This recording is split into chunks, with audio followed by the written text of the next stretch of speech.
Welcome to the Real Estate Espresso Podcast, your morning shot of what's new in the world of real estate investing. I'm your host, Victor Monash. Today's another AMA episode, that is, Ask Me Anything. Now, I love to answer your questions.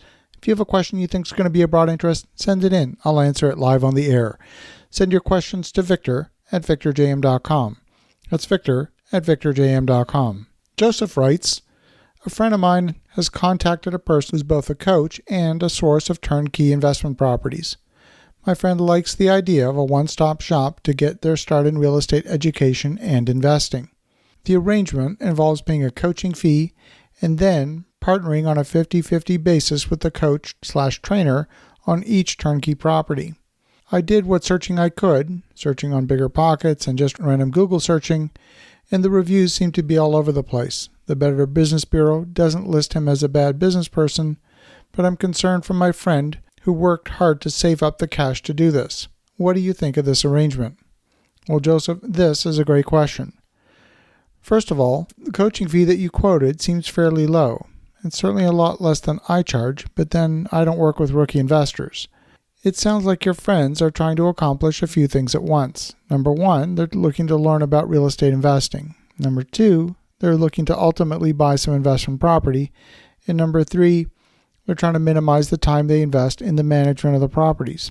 There's a lot of confusion in people's minds about what an investment really is versus an active business.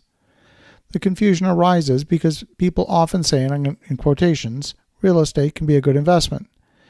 But the fact is, a rental property, whether it's a turnkey property or not, is still an active business. Sometimes an operator aims to make it appear like a passive investment by calling it a turnkey property. All that's doing is it's hiding the active work behind a bunch of services. Those services still need to be managed, and that's what makes it an active business. Now, working with an experienced professional property manager who's acting in the best interest of a property owner is key. Not all property managers do. Some property managers aim to maximize their profit on the back of the property owner. Hiring and managing the right property manager is a critical function. Now, here's the problem I see with the proposed structure. Number one, there's an inherent conflict of interest. The person providing the education is teaching the student to buy the coach's product. Now, I don't like structures where there's a knowledge imbalance and the student is assuming a disproportionate amount of risk. The coaching engagement needs to be a pure coaching engagement and not clouded by anything else, not clouded by investment or putting up money for an investment property.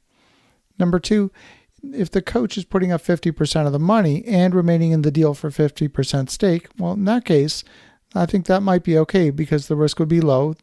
The coach has skin in the game. The interests of the partners are aligned, and the coach has a financial vested interest in seeing the project successful. But if the student's putting up the money and the coach is not putting up any money, I'd say that's an imbalance, and that's putting a disproportionate amount of the risk in the hands of the student. So let me give you an analogy and see if that makes the conflict of interest clear. Imagine if instead of talking about real estate, the coach was going to teach you how to run a marathon. You do all the running, you do all the hard work, and if you win a race, then you split the winnings with the coach 50-50. Does that sound strange to you? Well, it sounds strange to me. So if you think about the role of a coach, it's to be standing by the side of the track with a stopwatch, helping you be the best runner you can be. It's not to carry you over the finish line. It's not to run for you on Tuesdays and Thursdays. It's simply to teach you how to be the best runner possible, or in this case, the best real estate investor possible. Now, in order to be successful in real estate investing business, you need three things. These are the same things that you would need to be successful in anything in life. Number one, you need the knowledge. And you can get this from courses, from books, from your local real estate investment club, from podcasts, and yes, you can also get that knowledge from a coach as well. But sadly, that's not enough for you to be successful. Number two, you've got to have the emotional fortitude to be successful. That's a matter of getting your emotions under control so that when you encounter difficulties, your emotions are not driving your business decisions. And number three, you've got to be immersed in the right environment where you're hanging out with other real estate investors on a regular basis and masterminding around what's going on in your business. Joining a real estate mastermind can be an effective way of accomplishing this, and there's other structures as well. So simply hiring a coach may not give you all three of these things. It could, but it's not a given. And I find that many real estate coaches talk about giving you, number one, the knowledge. Some of them will talk to you about your mindset as an investor, and that's part of number two, but it's not all of it.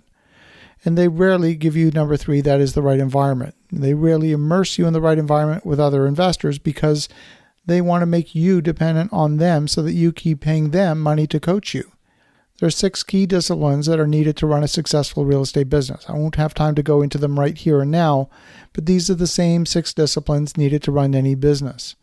And I find that some real estate coaches, not necessarily this one, will teach you how to do just one thing. They'll teach you how to flip houses or wholesale properties, or maybe add legal secondary suites, or they might teach you how to do single-family home rentals. They teach a single strategy, but not how to run a business. They don't teach business, they don't teach marketing, they don't teach fiscal management, they don't teach human resource leadership or negotiation, and they don't teach project management. And these are all skills that are necessary to running a successful business. I'm a big believer in hiring a coach. In fact, I have a handful of clients who have approached me and have hired me as their coach. I don't advertise that service at all. Again, the coaching fee that your friend quoted was very reasonable, but it's hard for me to assess what they're getting for that price. So to recap, Joseph, I don't like the situations where there's a conflict of interest where the coach is also doing business in partnership with a student. So thank you, Joseph, for a great question. And for the listeners at home, have an awesome rest of your day. Go make some great things happen. I'll talk to you again tomorrow.